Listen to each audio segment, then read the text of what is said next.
அப்படின்னா உதயநிதி ஆபாசமா பேசிட்டாருன்னு மக்கள் கேட்பாங்கல்ல.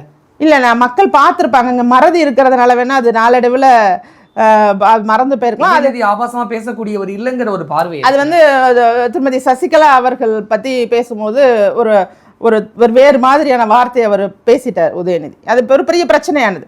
ஏன்னா எனக்கு இவங்கள மாதிரி கீழ்த்தரமாக பேச வராதுன்னு அதை பேச மறுக்கிறேன். ஆனால் அவர் அதை பேசுறது உண்மை, பார்க்குறவங்களுக்கே தெரியும். வேணா அது சம்மந்தமான வீடியோவை கூட அவங்க போட்டு கூட சர்ச் பண்ணி பார்த்துக்கிட்டோம். ஆனால் அந்த அளவுக்கு இவருக்கு அரசியலில் என்ன பேசணும், ஏது பேசணும், சிரிக்கிறது, எடப்பாடி அவர்கள் சிரிப்பதை கூட விமர்சனம் செய்தார். அதே மாதிரி அந்த கட்சியில் இருக்கிற ராசா அவர்கள் திரு எடப்பாடி அவர்களோட தாயாரை பற்றி இழிவாக பேசுகிறாரு. ஒட்டு மொத்தமாக இந்த திமுகவினரோட ஒரு அரசியல் பாணியே எப்படி இருக்குன்னா மிகவும் கீழ்த்தரமானது, மிகவும் கேவலமானது. இவர்களெல்லாம் வந்து விமர்சனம் செய்வதற்கு எந்த விதமான தகுதியும் கிடையாது.